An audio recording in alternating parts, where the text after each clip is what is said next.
Good morning. Welcome back to Haywire Homestead. This morning I thought that I would just touch on the subject of bottle feeding babies. Sometimes you have to do that. It's best if the mother can feed them. Now there's a lot of different instances where the mother rejects the baby, mom doesn't have milk. We had a baby last year that just had a little bit of crooked legs from selenium deficiency, even though we do give BOCI, and he just wasn't able to get under and get around to get to his mother. So we had to bottle feed him. So anyway, I'm going to talk a little bit about how much to feed and heating up your formula.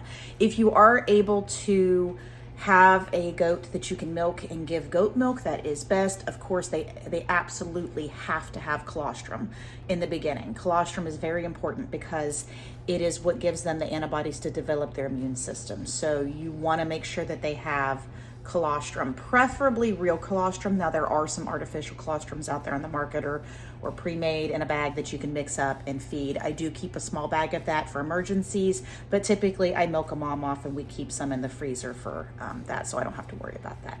But let's get started on the on heating it up and how much to feed. Calculator here, and the reason why is I need to calculate how much they need per day.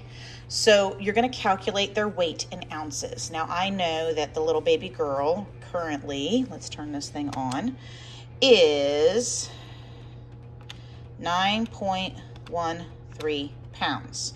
Now I'm going to obviously multiply that by 16 for ounces.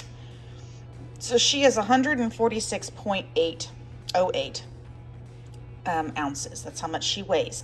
Now, I am only feeding them because they are still able to get some milk off their mother. I'm feeding them 10% of their body weight, but typically you would do 15. So I'm going to do the,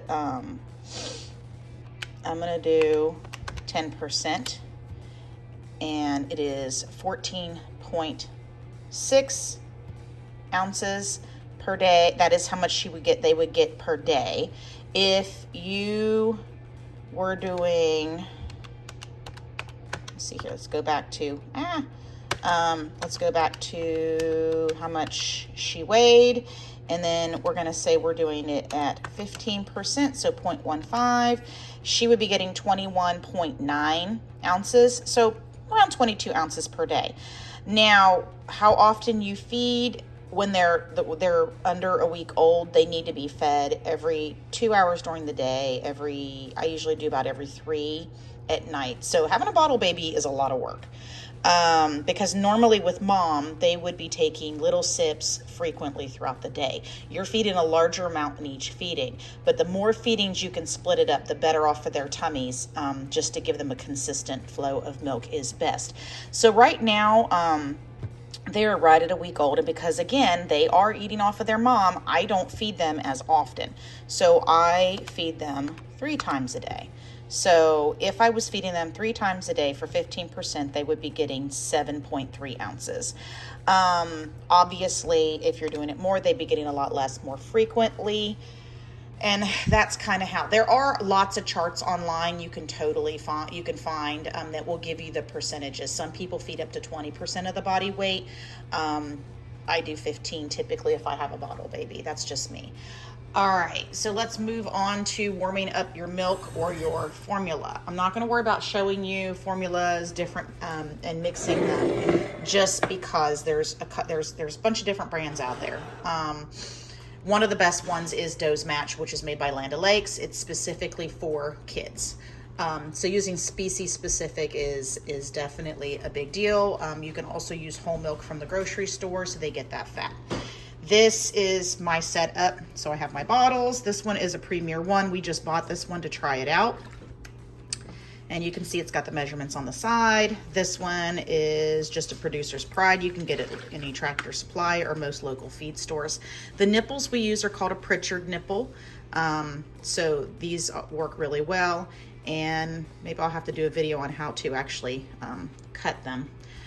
Because a lot of people, I was actually doing it wrong.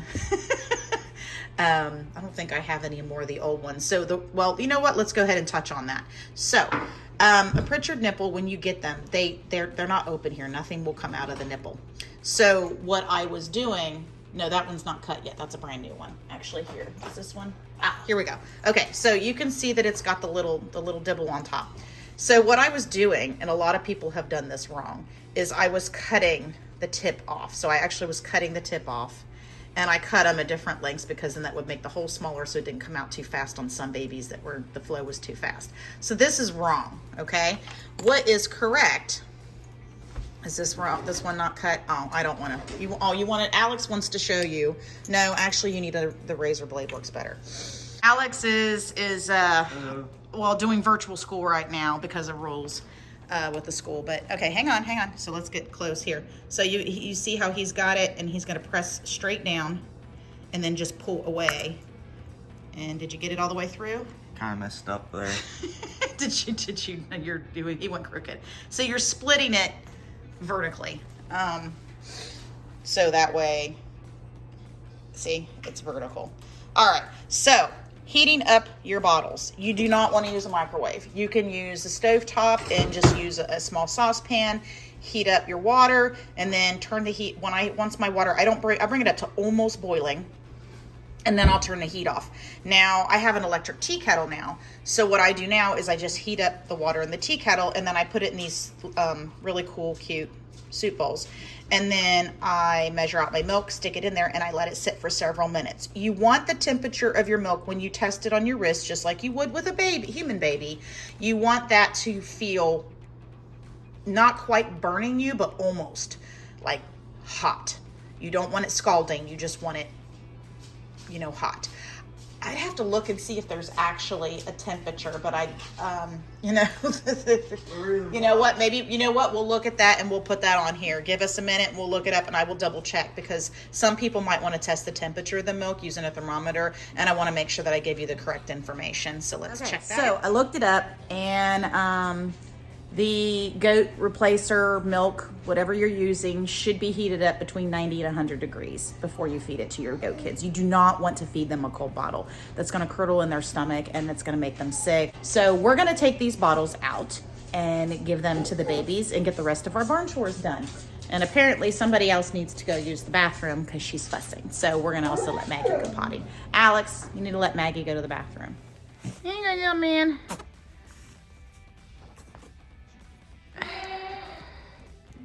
Come on, you got it. Get in there. He's missing it.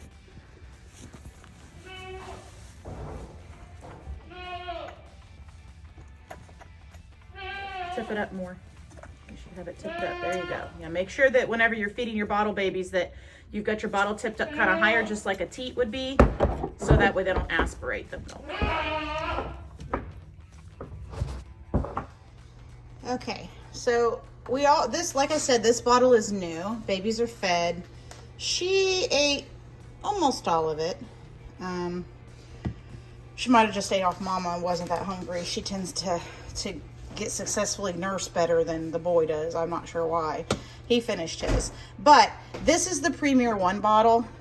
So you can screw off the nipple and wash it. But here, take that off. The nice thing about this one that we found, and we just started using it, so I don't know about it really, we haven't seen it leak, is that I can take it completely off, and that way I can thoroughly scrub it. These are okay, but with these ones, you can't, it's hard to find a bottle brush or anything that will fit in these. So it's harder to clean these. This is way easier. All right, that's it. I hope you found this informative. Thanks so much for stopping by. Don't forget to smash that like button and subscribe. Everyone, stay warm. Have a good one.